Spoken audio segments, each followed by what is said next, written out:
अस्सलाम वालेकुम सर। जी वालेकुम सलाम। खुदा साहब किस किस हलके से आज आपकी पड़ताल का मुकम्मल हुआ है? 127 से मुकम्मल हो गया। अच्छा। उन्होंने जो है कहा हमारी तरफ से आप क्लियर हैं, कोई ऐसा एतराज़ आपके ख़िलाफ़ नहीं है।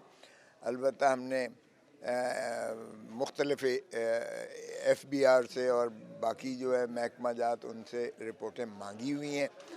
वो ताहाल नहीं आई हैं। अगर उसमें कोई ऐसा जो है डिस्क्रिपेंसी हुई तो फिर आपको हम नोटिफाई करेंगे, अदरवाइज़ आप हमारी तरफ से क्लियर हैं। आज आज अब नवाज यहाँ शरीफ साहब के भी कागजात की जांच दूसरा पड़ताल का मुकम्मल हुआ है। दूसरा जो है, यहाँ मैंने NA 122 से दिया था, जो डिफेंस का हल्का बनता है। यहाँ से बानी पीटीआई ने भी दिए हुए हैं नहीं, यहाँ से बानी PTI ने, हाँ जी जी जी जी जी जी जी बिल्कुल है। अगर मोहतरम इमरान खान साहब के कागजात नामजदगी मंजूर हो जाते हैं तो जाहिर है कि फिर मैं जो है उनका कवरिंग कैंडिडेट की हैसियत से मैं विड्रॉ कर लूँगा। और अगर खुदा न खास्ता किसी वजह से नहीं होते तो फिर जाहिर है कि मैं उनका जगह पे उम्मीदवार। आज नवाज शरीफ साहब के भी हल्का NA 130 से कागजात नामजदगी की जांच पड़ताल मुकम्मल हुई है, उस पर क्या कहेंगे आप? क्या लगता है मंजूर हो जाएंगे? उनके लिए तो चश्म बरा हैं सभी।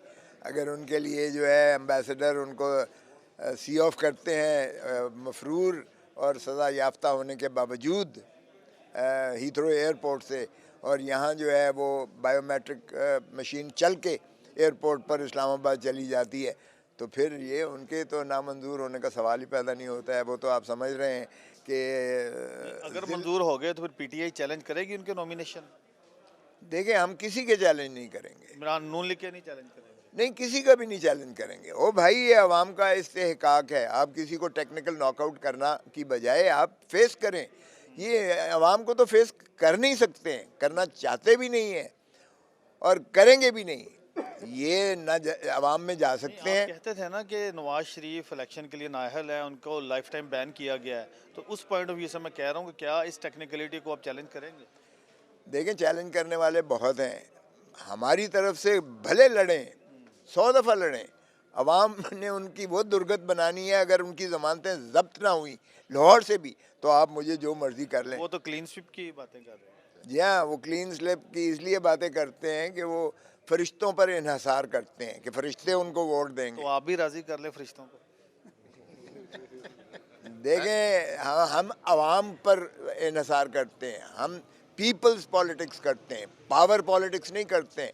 ये पावर जो है ना वो फरिश्तों के पास हो सकती है, लेकिन असल जो वोट की ताकत है वो अवाम के पास है। और हम अवाम ही के जो है आसरे पर पाकिस्तान के अवाम ही को मुक़्तदर समझते हैं, उन्हीं को रियासत समझते हैं, उन्हीं का हक़ और इस्तेहकाक है, उन्हीं को मलकियत देना चाहते हैं, वो जिसको मुंतखब करें। क्या लगता है बल्ले का निशान मिल जाएगा या उसके बगैर फिर किसी और निशान पर इलेक्शन लड़ेगी बल्ले का पीटीआई? निशान 100% ही मिलेगा। कैसे आप मिलेगा? खातिर जमा रखें, आज हम पेशावर हाई कोर्ट जा रहे हैं और साथ ही हम सुप्रीम कोर्ट भी जा रहे हैं। पेशावर हाई कोर्ट की ज़्यादा कुर्बतें हैं पीटीआई के साथ। नहीं, ऐसी बात नहीं है, चूँकि पेशावर ही से मुताल्लिक़ था। हमारा जो ये इलेक्शन कमीशन ने हुक्मनामा जारी किया था कि 20 दिनों के अंदर करें, और किसी जमात को ये हुक्मनामे जारी नहीं हुए। 20 दिनों के अंदर जो हमें हुक्म हुआ था वो हमने पेशावर ही में बैठकर ये इलेक्शन का इनकाद करवाया था। उसी को चूँकि इलेक्शन कमीशन ने कलअदम किया है, तो फिर पेशावर हाई कोर्ट ही की जुरिस्डिक्शन बनती है, और पेशावर हाई कोर्ट में ही हम गए थे जिन्होंने कहा था कि आप कानून और उसके आइन के मुताबिक इसका फ़ैसला करें।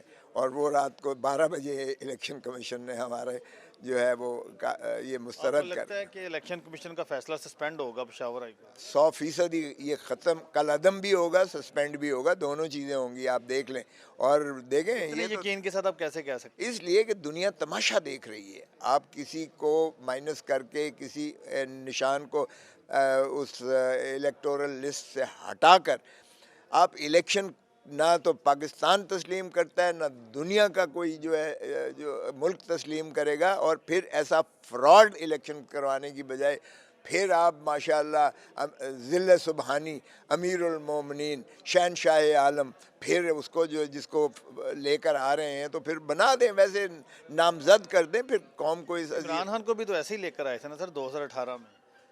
देखें, वो एक it's a past and close transaction. वो जो है वो गलतियों की माफी मांग ली खान साहब ने नहीं, किस चीज़ की गलतियों की माफी? 2018 में जिस नहीं, तरह वो से माफ़ी मांगे अगर जिन्होंने गलती की है। जो उनको अगर तसलसल से गलतियां करने पर तवालत और तवातर चाहते हैं वो, तो फिर उनको माफ़ी मांगनी चाहिए। भाई इमरान क्यों माफ़ी मांगे? यानी खान साहब के साथ अगर दोबारा से हाथ कोई बढ़ाता है तो वो फिर तैयार हो जाएंगे वैसे ही हमारा हाथ अवाम के साथ ही इंशाल्लाह इस मर्तबा। अवाम के साथ ही रहेगा। अवाम ही के जो है बलबूते, अवाम ही की ताकत पर हम समझते हैं कि अवाम ही का हक है और उन्हीं को मुंतखब करने दें, वो जिसको मुंतखब करते अच्छा हैं। सर, इस वक्त पाकिस्तान तहरीक इंसाफ की भागदौड़ किसके हाथ में है? पाकिस्तान तहरीक गौहर साहब के? पाकिस्तान तहरीक इंसाफ की बागडोर अवाम के हाथ में है। नहीं, अवाम पार्टी को कौन रिप्रेजेंट कर रहा है? देखिए, जाहिर है कि पाकिस्तान तहरीक इंसाफ के रूह रवां इमरान खान है। इमरान खान के बगैर पाकिस्तान तहरीक चलें, इंसाफ। वो तो अभी इस वक्त तो वो नहल है ना, तो इसलिए मैं कह रहा हूँ कि उनकी गैर मौजूदगी। अरे बाबा, जब इन्होंने जावेद हाशमी को बनाया था मोहतरम नवाज शरीफ साहब ने, तो क्या जावेद हाशमी फैसला करते थे? और जब मखदूम अमीन फ़हीम को पाकिस्तान पीपल्स पार्टी पार्लियामेंटेरियन ने सदर बनाया था, तो क्या मखदूम अमीन फ़हीम फैसला करते थे या रानी शहीद बेनज़ीर भुट्टो फैसला करती थी? ये इनकी इना की तस्कीन के लिए अगर कोई इस किस्म की जो है वो करना पड़ रही हैं, जिस तरह हमने भी उसी को किया जो किसको किया आपने? अभी गौहर को अभी गौहर साहब ही कर रहे हैं सारे गौहर साहब बिल्कुल सदर, चेयरमैन के तौर पर। बिल्कुल चेयरमैन, जो चेयरमैन नहीं सदर के तौर पर हैं, वो पीटीआई के जो इलेक्शंस हैं, हम कहते हैं उनको गलत कदम करार दिया है इन्होंने। लेकिन जिस तरह इनको सुप्रीमो कहते थे किसी को, आपको पता ही है कि फैसले वही करते थे, और लंदन में भी इनके छोटे भाई वज़ीर आज़म होते हुए लंदन में जाकर सारे फैसले किया करवाया करते थे। उसी तरह रूह रवां तो मोहतरम इमरान खान ही रहेंगे पीटीआई के। पीटीआई इज़ इमरान खान और इमरान खान इज़ पीटीआई। सो इसमें किसी को दो आरा नहीं है, ना शक होना चाहिए।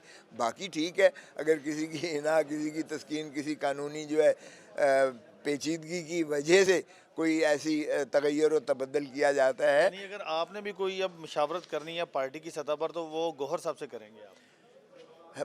यकीनन गौहर सदर है, लेकिन बिल आखिर हतमी फ़ैसला मोहतरम इमरान खान ही करेंगे।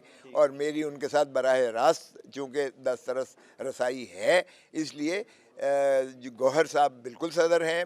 मेरा कोई ऐसा रिजर्वेशन नहीं है।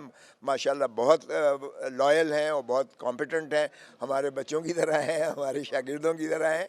इसमें कोई ऐसा शायबा नहीं है और मुझे कोई ऐसा वो मुज़ायका नहीं है कि मैं उनसे मशावरत ना करूं। लाहौर से पाकिस्तान तहरीक इंसाफ के कितने उम्मीदवारों के कागजात नामजदगी मुस्तरद होने का चांस है आपके नज़दीक? मेरे नज़दीक किसी का भी मुस्तरद नहीं होना चाहिए। अगर ये करते हैं तो आपने देख लिया कि पाकिस्तान में इतनी इतनी सफोकेशन, इतनी सप्रेशन, इतनी जुल्म और ज़्यादती के बावजूद हाईएस्ट नंबर ऑफ कैंडिडेट्स जो अब जिन्होंने कागजात नामजदगी दाखिल किए हैं, वो पाकिस्तान तहरीक इंसाफ है। और हमारे लिए ये एक यकीनी बात है कि फ़ैसला करना पड़ेगा कि किसको जो है टिकट देना है, क्योंकि इतने उम्मीदवार हैं माशाल्लाह हर हल्के से कि हम यकीनन उसमें से सेलेक्ट करना पड़ेगा। लेकिन इनका जो ख्वाहिश और ख़्याल था कि ये हम आने नहीं देंगे तो इनको उम्मीदवार नहीं मिलेंगे या इनके उम्मीदवार आपने आपने नवाज शरीफ के मुकाबले में क्यों नहीं कागज जमा करवाए? नहीं, जिस तरह पार्टी ने फैसला किया कि इन हलकों से जो है आपने कागजात नामजदगी देने हैं, तो मैंने उसी तरह अमल किया है। जाहिर है कि यहाँ NA 122 हम चाहेंगे कि मोहतरम इमरान खान साहब जो हैं उनके कागजात नामजदगी मंजूर हों, तो मैं स्टेप बैक कर दूंगा। NA 127 जो है जाहिर है उसमें हमारा कोई ऐसा कंपटीशन नहीं है। और अगर खुदा न खास मरीम नवाज के मुकाबले में किसको उतारा है आपने? मरीम नवाज साहिबा ये खुद भाग रहे हैं, कभी किसी हलके से जाते हैं, फिर वहाँ से भाग जाते हैं, फिर किसी और हलके से जाते हैं। वहाँ से हमने सनम बीबी को किया है। नवाज शरीफ के मुकाबले में कौन किसको उतारा? डॉक्टर यास्मीन जाहिर है कि वही हैं जो माशाल्लाह शेर शिकस्त हुई थी नवाज शरीफ के साथ। अरे बाबा, वो किस्सा देरीना किस्सा पारीना की बात कर रहे हैं। अब देखें, अभी देखें ज़रा कि अगर नवाज शरीफ की ज़मानत ज़ब्त ना हुए डॉक्टर यास्मीन के मुकाबले में, तो आप देखें वो शेरनी जेल से बैठकर आप देखें कि किस तरह से वो इसको नवाज शरीफ को किस तरह से जो है हराती है। और किस तरह से वो उसको बिल्कुल फरार, ये नवाज शरीफ मोहतरम जो हैं ये लंदन भाग जाएंगे, ये लूट मार करने के लिए सिर्फ पाकिस्तान में आते हैं और उसके बाद लूट मार करके बाहर चले जाते हैं। इनके बच्चे वहाँ हैं, इनके बच्चों के कारोबार वहाँ हैं, ये पार्कलैंड व्यू के फ्लैट्स दुनिया के इमरान खान के अमीर बच्चे भी फ्लैट्स में रहते हैं। नहीं वो तो देखें, वो तो माँ उनकी है तो माँ के साथ रहना तो कोई ऐसा वो बात नहीं है। लेकिन मोहतरम नवाज शरीफ, अब आवाम जाग गई है, अब आवाम को इस चीज़ का इदराक हो गया है कि ये बादशाह सलामत सिर्फ धरती माँ को लूटने के लिए आते हैं और लूट मार के ये वापस चले जाते हैं। अब पाकिस्तान की आवाम जो है ऐसा धोखा नहीं खाएगी और न ही मोहतरम इमरान खान या उनके खानवादे को। क्या ये पाकिस्तान जो है मरूसी सियासत देखें, ये एक मजाक है। एक तरफ जो है बड़े भाई साहब नवाज शरीफ, दूसरी तरफ छोटे भाई साहब इसी तरह शहबाज शाह महमूद कुरैशी साहब, उनके बेटे, उनकी बहू, उनकी बेटी, वो भी तो ओ भाई इमरान खान का कौन सा बेटा लड़ रहा शाह है? महमूद इमरान खान का शाह महमूद का अगर बेटा या बेटी लड़ रहे हैं तो वो उनका अपनी कॉन्स्टिट्यूंसीज हैं, जैन की कॉन्स्टिट्यूंसी है, इनकी भी अपनी कॉन्स्टिट्यूंसी। देखें बेटियों को, औरतों को तो हम बहुत ज़्यादा प्रमोट करते हैं, पीटीआई भी करती है और बाकी पार्टियां अगर नहीं करती तो ज़्यादती है। 52% इस मुल्क में औरतें हैं। मेरा बस चले तो मैं 50% जो है औरतों को सीटें जो है लाजिम करूं। चले, आपका मंशूर क्या है? किस मंशूर के साथ आप हल्के में जा रहे हैं? देखिए मंशूर तो हमारा बड़ा क्लियर है, पाकिस्तान का इज़्ज़त और वक़ार और पाकिस्तान की आवाम को मुक़्तदर करना, हमारा आइन पर अमलदारी करना, कानून की पासदारी करना, अदालतों की एहतराम करना और पाकिस्तान को फलाही ममलिकत बनाना यकीनी बात है। हमारा अव्वलीन जो है इंशाअल्लाह ये अज़्म भी है और हम करके भी दिखाएंगे। आप जब पीटीआई को निकाला गया तो 6.2% उस वक्त ग्रोथ थी और पीडीएम की हुकूमत आते ही माइनस ग्रोथ पे चला गया। आज पाकिस्तान के जो है आप देखें कि 10 करोड़ आवाम को गुर्बत की दहलीज से जो है धकेल दिया गया है। आज पाकिस्तान में जो महंगाई की शरह है वो हाईएस्ट है और माशाल्लाह एक चीज़ में हम जो है दुनिया में अव्वल नंबर पर हैं और वो आलूदगी है हर चीज़ की।